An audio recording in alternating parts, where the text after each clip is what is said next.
All right, thank you very much, Megan. Now we are joined here with Tom Murphy, big photographer out of Livingston. How are you doing today, Mr. Murphy? I'm good, thank you. Good, absolutely. Now, we have some pretty exciting news to share with folks here later today, but before we get into that, let's first talk about yourself for a little bit. Tell me a little bit about how you got into the hobby, to the profession of professional photography.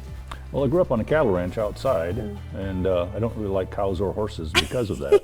It always meant work, but being outside among animals, wildlife. So I fell in love with Yellowstone Park about 50 years ago.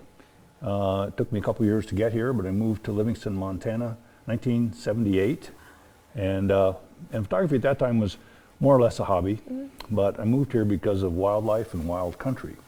And so I started to concentrate on doing nature photography in Yellowstone Park. And 41 years ago, I started a tour business to teach photography in Yellowstone. And that allowed me to make a living. It allowed me to travel all over the world. Like I've been to Antarctica 10 times, Africa half a dozen times, Alaska, I've lost count.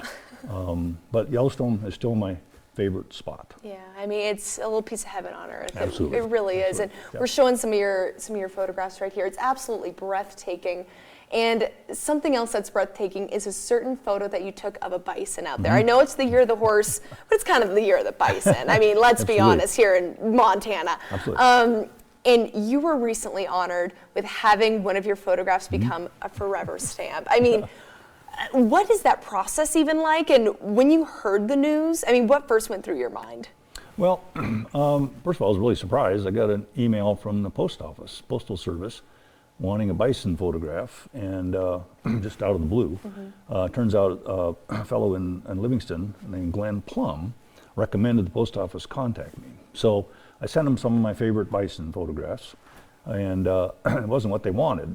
So we went back and forth a little bit, and finally I realized they wanted a profile shot, a broadside photograph of a bison. And this one that they end up using is a young bull in Hayden Valley, kind of an unusual posture. Mostly they're looking down, grazing, whatever.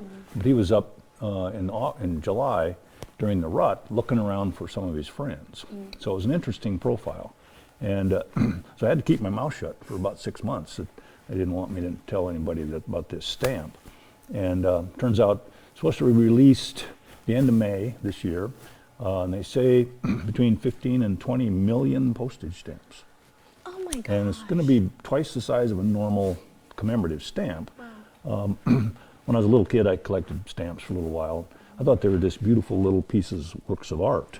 And so that's kind of cool. Mine's going to be a little piece of art, I hope. I mean, how could it not be? I mean, it's absolutely stunning. It really is. And we've showed it a couple times on screen. It's really, really beautiful. How do you want your work to be remembered? How do you want it to last the test of time? Good question. My goal is to tell the stories about these creatures, these wonderful, beautiful, wild creatures.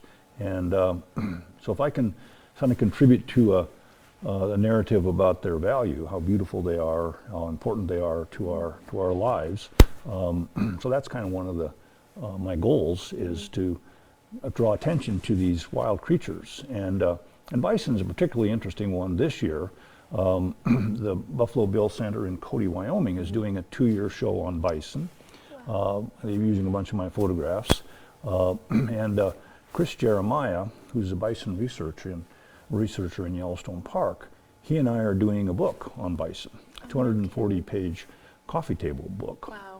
And on the recovery of the bison in Yellowstone, the only continuously wild herd in the world. And so that's been a lot of fun. A little frantic because we got deadlines, but that's normal. And then the Smithsonian, they're doing some bison things, so I'll be working with Smithsonian a little bit around bison. So one of my favorite animals. When I was a kid on our ranch in western South Dakota, I would dig up bison skulls and horn shells and whatnot. So I've been around sort of this ephemeral history of bison, and now this opportunity to interact with the modern and present a story of modern bison. It's fun. Absolutely. And Mr. Murphy, we can't thank you enough for being on Montana this morning. We could continue to talk, but I fear we have to take a break. When we come back, I'll take a look at your forecast. And if you'd like to learn anything more about Mr. Tom Murphy, you can head over and check out our website. All right. Thank you so much for being on. Thank you. Thank you.